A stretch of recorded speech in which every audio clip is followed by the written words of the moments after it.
imagine driving 1,000 miles through Mexico.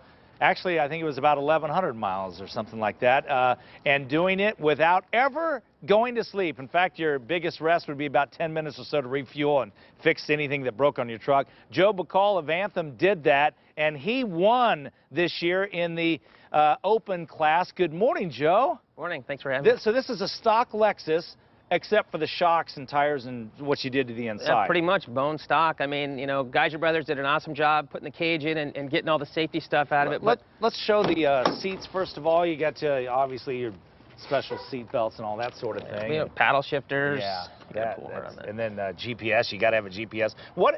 For people who have never heard of this, I heard it's the most grueling race in the world. What is it like driving through this? I mean, morning, noon, and night.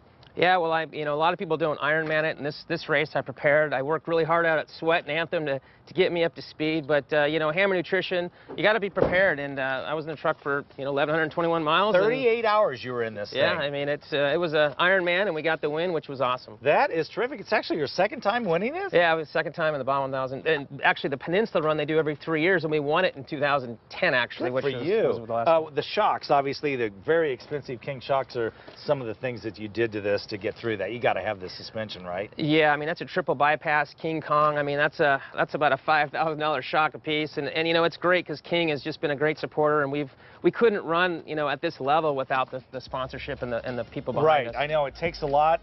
You know, your wife is in on this too, your family, and well, what's it like? I mean, how do you stay awake for 38 hours? You know, I think it really came down to just being prepared and being, you know, fit, as well as the Hammer Nutrition. The product that I use a triathlon type of endurance fuel. Yeah. I'm eating and drinking the whole time, and I think that's what did it. I mean, by the last, you know, 100 miles or so, I was definitely feeling it, but I think by the last 10 miles, I was drooling on myself. So I can't imagine how grueling, and let's face it, you're not driving down a paved street. This is really rough terrain, right? Well, yeah, and we were running race pace. I mean, our average speed was there the whole time, and I just, after the first 12 hours, I couldn't believe how fresh I felt, and a lot of it had to do with just my training and preparation. And the other thing that's so cool about this is you've overcome cancer, correct? Yeah, 5 years ago, I had lymphoma, Hodgkin's lymphoma, so I did about 7 months of treatment, the chemo, the radiation, you know, you name it, and we're sponsored by the Cancer Treatment Center of America.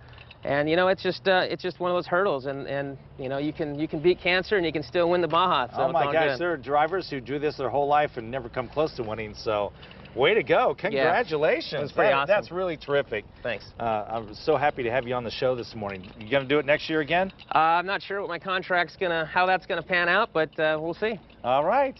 If you need a co-driver, I can only stay up for about 2 hours, though.